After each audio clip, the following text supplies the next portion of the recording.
నమస్తే. వీటీవీ ప్రైమ్కి స్వాగతం. ఆంధ్రప్రదేశ్లో ఊళ్ళు సెలయేళ్ళు అయ్యాయి.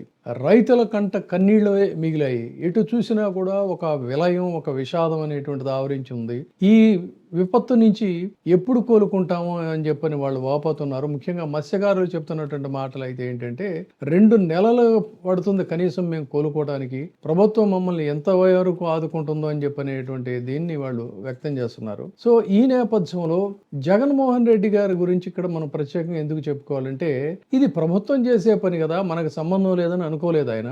అంతేకాకుండా ఆయన కూడా సిస్టమ్ దగ్గర కూర్చొని నిరంతరంగా పరిస్థితులను గమనిస్తూ ఏ ప్రాంతాల్లో పరిస్థితులు ఎలా ఉన్నాయి, ఎక్కడ తీవ్రంగా ఉందనే దాన్ని చేస్తూ వెంటనే ఆ స్థానిక నాయకులకి ఫోన్లు చేసి వాళ్ళని వెళ్ళమని చెప్పటం, ఇదంతా చూస్తే ఎంత కన్సర్న్ ఫీల్ అయ్యాడంటే మనం కన్నబాబు స్టేట్మెంట్ చూసాం. మాజీ మంత్రి ఆయన ఏం చెప్పాడు, ఇది రాజకీయాలకి సమయం కాదు, రాజకీయ దృక్కోణంలో చూడకండి మేము ఇక్కడికి వచ్చినప్పుడు అని చెప్పని ఎంతో హుందాగా మా జగన్మోహన్ రెడ్డి గారు ఎంత సహాయం చేయగలిగితే మీరు అంత సహాయం చేయండి, వాళ్ళని ఆదుకోండి అని చెప్పని ఆయన పిలిపించారని చెప్పని చెప్పాడు. ఆ విధంగా ఎప్పుడైతే పార్టీ హైకమాండ్ ఆయన అధినాయకుడు చెప్పాడో ఎక్కడికక్కడ తమ శక్తి వంచన లేకుండా గతంలో వాలంటీర్లు లేనటువంటి ఆ లోటుని పూరించేటువంటి విధంగా ఎక్కడికక్కడ జగన్ సైన్యం లాగా కదిలి వాళ్ళు తమకు తోచినటువంటి సహాయాన్ని చేయటం, కొంతమందిని పునరావాస కేంద్రాలకు తరలించడం, వాహనాన్ని తీసుకురావటం, అక్కడి నుంచి వాళ్ళని సురక్షిత ప్రాంతాలకు తరలించడం, ఇదంతా చూస్తే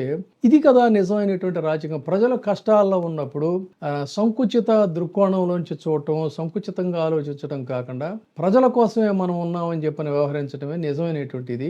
ఆ విధంగా జగన్మోహన్ రెడ్డి గారు ప్రస్తుత కష్టకాలంలో వ్యవహరిస్తున్న తీరు, తన పార్టీ శ్రేణులను పరిగెత్తిస్తున్నటువంటి తీరు చూస్తే నిజంగా హృదయమున్న వ్యక్తి, హృదయం ఇచ్చేడి వ్యక్తి, పేదలన్న అనురక్తి, పెద్దలంటే భక్తి అన్న మాటకి యాప్ట్గా జగన్మోహన్ రెడ్డి గారికి సరిపోతుందని చెప్పాలి. చాలా చోట్ల, ఒక చోట కాదు, నిజంగా చూసుకున్నట్లయితే నెల్లూరు విషయానికి వస్తే అక్కడ పర్వతరెడ్డి చంద్రశేఖర్ రెడ్డి గారు, ఆయన ఎడ్యుకేషనిస్టు, హీఈస్ హైలీ డిగ్నిఫైడ్ పర్సనాలిటీ. ఆయన ఎప్పుడు కూడా అసలు ఒక మాట కూడా తోలనాడి మాట్లాడటం ప్రత్యర్థులను అనేది ఉండదు. చాలా హోందాగా రాజకీయాలు నిర్వహించేటువంటి వ్యక్తి.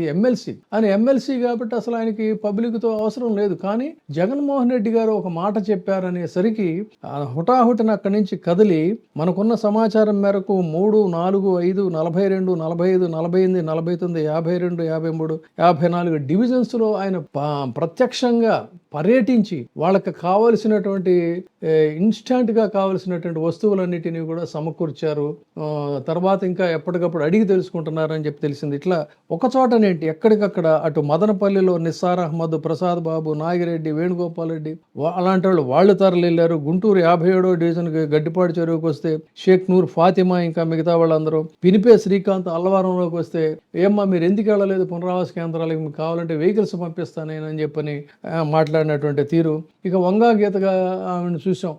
అంత నీళ్లలో, అంత ఈదురుగాలులో వస్తున్నప్పటికీ కూడా స్వయంగా ఆవిడ నడుచుకుంటూ వెళ్ళి అక్కడికి వెళ్ళి వాళ్ళందరినీ పరామర్శించి వాళ్ళ కష్టాలను తెలుసుకుంటున్నటువంటి తీరు. అదేవిధంగా రాజకీయాల కోసం కులాలని వాటిల్ని వాడుకుంటారు సంకుచితంగా. కానీ మచిలీపట్నం ప్రాంతానికి వచ్చినట్లయితే ఆ మత్స్యకారులకు తీరని నష్టం, తీరని కష్టం వచ్చినటువంటి పరిస్థితుల్లో పేర్ని కిట్టు అంటే పేర్ని కృష్ణమూర్తి, పేర్ని నాని కుమారుడు, అతను తన సైన్యాన్ని వేసుకొని వెళ్ళి జగన్మోహన్ రెడ్డి గారు చెప్పారు అని వాళ్ళకి కావలసినటువంటి సరుకులు, ఆహార పొట్లాలు, వాటన్నిటినీ కూడా దగ్గరుండి వాళ్ళకి అంతా కూడా ఏర్పాటు చేస్తున్నటువంటి తీరు చూస్తే ఇట్లా ఒక చోటని కాదు, యావత్ రాష్ట్రంలో మొత్తం జగన్మోహన్ రెడ్డి సైన్యం ఒక వాలంటీర్లుగా పనిచేస్తున్నటువంటి తీరు చూస్తే నిజంగా శభాష్ అని చెప్పని అనక తప్పదు. ఇలాంటి సేవా కార్యక్రమాల్లోనే అటు తెలుగుదేశం పార్టీ కార్యకర్తలు కూడా ఇదేదో ప్రభుత్వ కార్యక్రమం, ప్రభుత్వానికి సంబంధించిన వాళ్ళు ఉన్నారు వాళ్ళు చూసుకుంటారని కాకుండా వాళ్ళు సైతం కూడా రంగంలోకి దిగి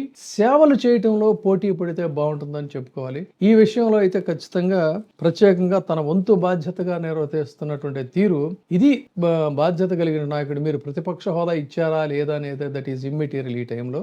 కానీ ఈ రకంగా యావత్ రాష్ట్రంలో వీళ్ళు నిర్వహిస్తున్నటువంటి తీరు మాత్రం ఇంకా చాలా ఉంది సమాచారం మన దగ్గర. ప్రతి జిల్లాలో కూడా వీళ్ళు కదిలి వెళ్తున్నటువంటి తీరు మొత్తం ఈ ఇలాంటి కార్యక్రమాల్లో ఇంకా సామాజిక సేవా సంస్థలు ఇతరత్ర సంస్థలు కూడా రావాలని చెప్పని ఎవరి వంతు సహాయం వాళ్ళు చేస్తే బాగుంటుందని చెప్తూ ప్రత్యేకంగా జగన్మోహన్ రెడ్డి గారిని మనం ఈ సందర్భంగా అభినందిస్తాం. ఇప్పుడే సబ్స్క్రైబ్ చేయండి, లైక్ చేయండి, షేర్ చేయండి. VTV ప్రైమ్, నీ ఉత్తమాభిరుచుల సమ్మేళనం.